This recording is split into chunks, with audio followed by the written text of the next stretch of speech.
اسماء بنت ابی بکر رضی اللہ عنہا نے بیان کیا کہ ہم نے رسول اللہ صلی اللہ علیہ وسلم کے زمانے میں ایک گھوڑا نہر کیا اور اسے کھایا۔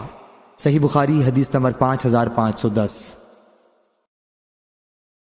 حضرت اسماء رضی اللہ عنہا نے بیان کیا کہ رسول اللہ صلی اللہ علیہ وسلم کے زمانے میں ہم نے ایک گھوڑا ذبح کیا اور اس کا گوشت کھایا۔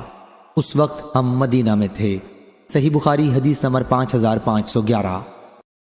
حضرت اسماء رضی اللہ عنہا نے بیان کیا کہ ہم نے رسول اللہ صلی اللہ علیہ وسلم کے زمانے میں ایک گھوڑا ذبح کیا اور اسے کھایا۔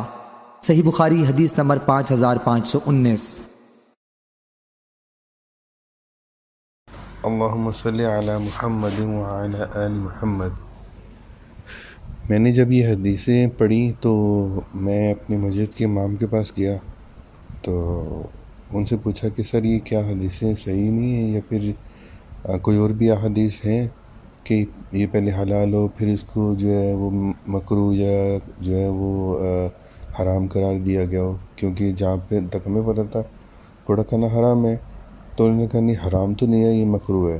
میں نے کہا اچھا کوئی حدیث؟ کہتے نہیں جی حدیث تو کوئی نہیں ہے۔ میں کہا کوئی صحابی کا قول، خلفائے راشدین کا؟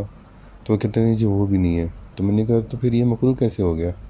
تو انہوں نے کہا کہ امام ابو حنیفہ رحمۃ اللہ علیہ نے سوچا کہ کیا پتہ لوگ گھوڑے کھا کھا ختم کر دیں، تو اگر جنگ ہو گئی تو جنگ میں ہم کیا لے کے جائیں گے، کیونکہ یہ جنگ میں استعمال ہوتا ہے۔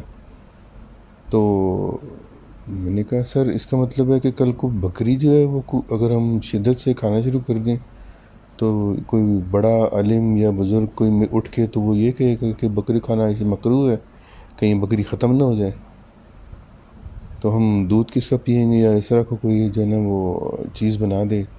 تو حلال چیز کو اور حرام کرنے کا جو ہے وہ تو اللہ کے ہاتھ میں ہے اور اللہ کے نبی کے ہاتھ میں ہے، اس کے علاوہ تو کوئی فیصلہ نہیں کر سکتا۔ تو ان کے پاس کوئی جواب نہیں تھا۔ تو سر اسی طرح اسلام میں کافی چیزیں جو ہے نا یہ خود سے داخل کر دی گئی ہیں، اور اس کی بھی کوئی گارنٹی نہیں ہے کہ امام ابو حنیفہ جو ہیں انہوں نے یہ خود فتویٰ دیا ہو، کیونکہ یہ خود بھاگ جاتے ہیں، اور اگر دیا بھی ہے تو کوئی مسئلہ نہیں ہے، کیونکہ امام ابو حنیفہ کا اپنے ہی جو قول ہے کہ اگر تمہیں میرا کوئی فتویٰ قرآن اور صحیح حدیث کے تضاد لگے تو اسے اٹھا کے پیٹھ پیچھے پھینک دو، اگر یہ چیز درست ہے تو ان کا فتویٰ وہ ایکسیپٹ نہیں ہوگا۔ تو حیرت ہوئی مجھے کافی، میں نے کہا ایسے تو نہیں ہو سکتا، اس طرح سے پورے کا پورا دین ہی فارغ ہو جائے گا۔ اللہم صلی علی محمد وعلی آل محمد۔ یہ بخاری کی 3 احادیث اور صحیح احادیث ہیں۔